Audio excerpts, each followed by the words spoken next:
Morning YouTube, morning YouTube. I'm about to hit the gym. It's early Saturday morning, and I'm pretty much chilling. I'm pretty much in a good mood. I mean, didn't really do much for Cinco de Mayo because honestly, we just wasn't on it like that. We had to go grocery shopping. You know, just kind of another normal day, I guess. Make the most of it. Finna do some driving test lessons today, and what else? I guess swing by Starbucks. So, I mean, that's gonna be interesting. But yeah, I'm at the gym right now. But the topic of the day I want to talk about, right? I call it the weight of divorce. Like the results that come from divorcing your person, the things that actually come with being married to a person, like the process of it. Like I want to get into that. Like this morning, I seen like a video somewhere about someone saying like, women lose a lot in divorce, and I know a lot of men make videos about men losing a lot in divorce. I personally don't have a clip right off the top of my head, but I can work with little or next to nothing. So we gonna get into this shit. My love seems like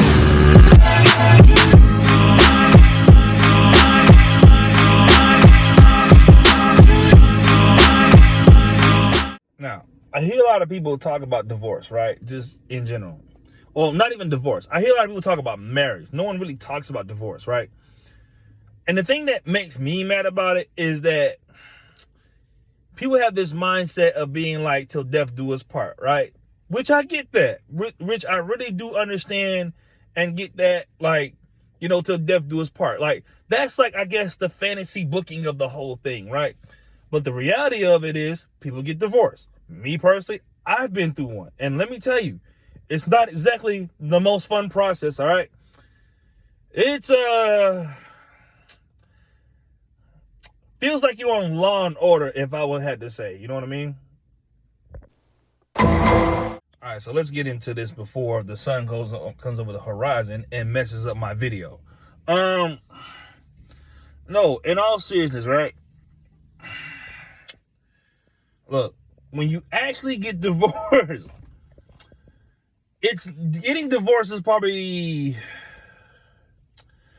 it's a very process kind of thing. Like, okay, like when I got divorced, right? The questions they ask you, the shit they run through, meaning like, okay, if I remember mine correctly, it's who pays for the child's insurance? Who pays for the child's insurance? They put both incomes together. You know what I mean? Who makes more? And a lot of reason why you men get reamed in divorce court is because you just happen to make more than the woman. Most men make more than most women. So when you go into a divorce situation where you've been paying the majority of the bills and you've had it set up the way she don't have to work, and then all of a sudden you want to dissolve it because you want to either cheat or she cheats, or whatever reason that you feel the need to divorce a person, that's still the disillusion of a lifestyle that y'all both have been, a part of. So the way the court break it down, it's more so like they divide it, and they divide it on like legal, like, okay, picture it like you were splitting the business in half and y'all both are part of the business. Who, the person that probably, made less or did whatever the case may be, who makes more gets the lesser part of it, if that makes sense. Meaning like, if I'm the breadwinner, right? And I marry a person, let's just say metaphorically speaking, and, I get married to a person that's like, poor, like just say she's homeless, right? She's going to get half my shit because I elevated her to a lifestyle. And fuck this sun. I keep having to move parking spaces because of the damn sun coming over the top of the Planet Fitness building. I had to keep moving my car.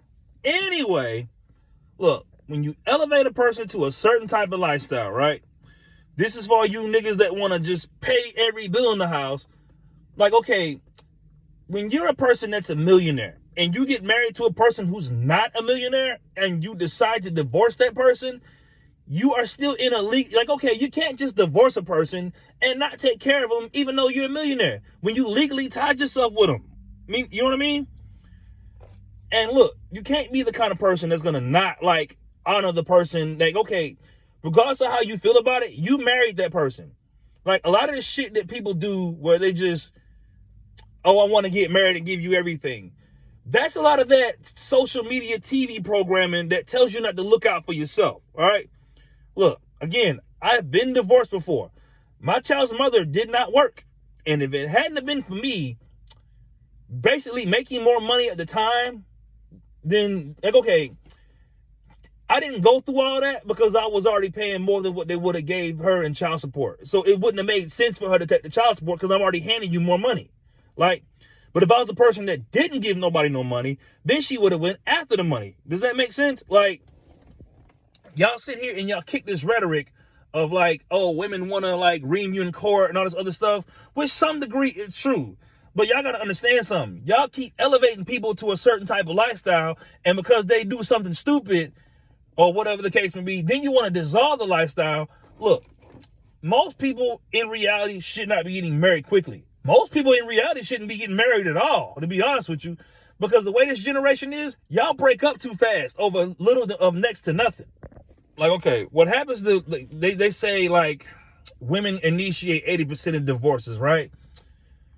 In a marriage, women genuinely have less tolerance for shit than men do. Meaning like, well, I wouldn't say less tolerance. Like, okay, I'm trying to figure out a way to word it. To do a marriage long term, you have to be able to plant your feet in something. Most girls struggle with that. To really stand in some shit with a man, despite his flaws. When it's like you're encouraged to get a new guy, if that makes sense. Like, marriage itself is not exactly fun. It's a lot of work. It's a lot of work to be married, especially to a man. And then have to listen to that same man. Like, okay, the way most men are designed, this is why everybody's like getting pushed back and forth. Actual real men, like men that drive trucks, men that work railroad tracks, men that build concrete roads, men that like really get out here and do man-ass work, it's very hard as a man, and really, you will see this even at 14 years old, to listen to a woman. Meaning like, okay, when I was 14, right, I was the same size as my mom. When I got up to the same height as my mother, I didn't feel the need to listen to her anymore until my father stepped in. What I'm basically saying is, right, it's hard to listen to someone smaller than you that can't whoop your ass. Right? And I mean, let somebody like, I don't know, I guess bitch you up, right? It's very hard to sit there and like, basically the point I'm getting at is like, if you're an actual man, it's hard to be submissive. Now, we submit to the relationship in a different kind of way where it's like, okay, like we serve the woman that we're with. It's not necessarily submission, but we do serve the relationship. Like we do the things that she needs done, like moving the couches, picking up the trash, things around the house and everything like that, right? We do serve in that way. But for the most part, men are not designed to be necessarily submissive to women. Like, and I mean in like a woman sense where you just like being a sucker for just everything, right? And the problem a lot of you cats is, a lot of y'all watch way too much social media, and like, okay, a lot of this shit is by design, right? Most men, like, okay, most families don't have the fathers in the home like that, right? I had a daddy. I had a dad. So, and my dad was never, not once did I ever see my dad, not once ever see my dad bitch up to my mom, right? The men in my family are not raised that way. We are not submissive as men. We don't just bend to women. Now, with that being said, like, basically the point I'm getting at, right, is that, you know, you're kind of conditioned to be like a bitch a little bit. Like, and look, I get serving a relationship, but you shouldn't never really bitch up to a woman in any kind of way. And I'm probably sure I'm getting to my point. But, you know, to sit there and be on some type of shit where you just let a woman run over you, tell you what to buy. Like, most men get pressured into buying things that they don't want to do.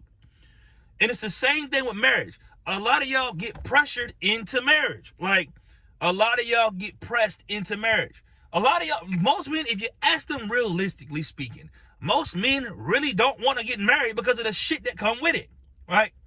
Me personally, I've been through the marriage thing before, so I'm not afraid of it necessarily because I know how to, you know, maneuver it, if that makes sense.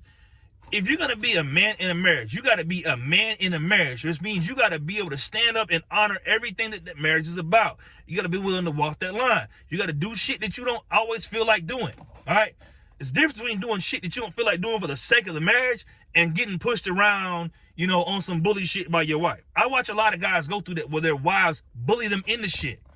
With that being said, going into a divorce court situation with a person that don't already respect you because you've been conditioned to be a bitch, you know what I mean, by society and all this other fluffy shit, and you listen to these Sears commercials and you see women say things like, oh, I want my man to do everything for me.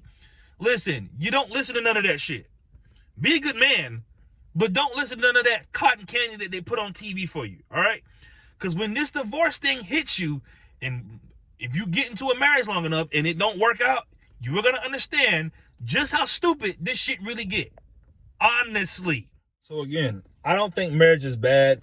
I still, look, even despite things I've been through, despite things I watched my mother go through, because again, I watched my mother put up with some real bullshit for my dad, I still would like to be. Like, I would still like to be at some point. Because let me tell you something about running around with these little chicken heads out here. This shit ain't nothing. It don't mean anything. These girls, most women out here, I would say 90% of girls that you meet on the dating scene, they're not going to help you with anything. Now, if you're the kind of guy that just wants to fuck, more power to you. If you're the kind of guy that gets to a point in your life, and most of y'all are going to get there, where you're actually trying to build something sustainable and have something long-term worthwhile, most girls that you meet are not going to be on that. And the problem with y'all is y'all keep marrying people that like pressure you into marriage without actually reading into their character. Just because a motherfucker is attractive don't mean that they're a good person. Like, and I mean, okay, everybody that's attractive doesn't mean they're not marriage material. They're still people out here figuring out which side of the line they want to stand on. Some girls just want to party off a man's dime, and that's just how they think. Some guys want to screw a bunch of women, and that's just how they think. Y'all problem is that you don't take the time to get to know the people and understand who this person is. Because, like, okay, you can come on to a date, you know, and put your best spokesperson on, right? Eventually, the real you is going to come out. Because who you are is who you are. And you can't fake that forever. You can't fake that over a 20-year, 30-year contract either. So, again, personally, if you ask me, don't rush this shit, because I promise you, it's not worth rushing. Chill out, dog. Get to know the person you with. Because I'm telling you, let's say you on year 4 and your boyfriend do some bullshit, you could just leave his ass. Like, if you are on year 4 and your boyfriend cheat, you can just get up, get your things, and go. That nigga cheat and you married, not only do you got to deal with the emotional trauma of it, you got to now go through legal trauma. And folks get real petty in a court situation. So, again, mic drop.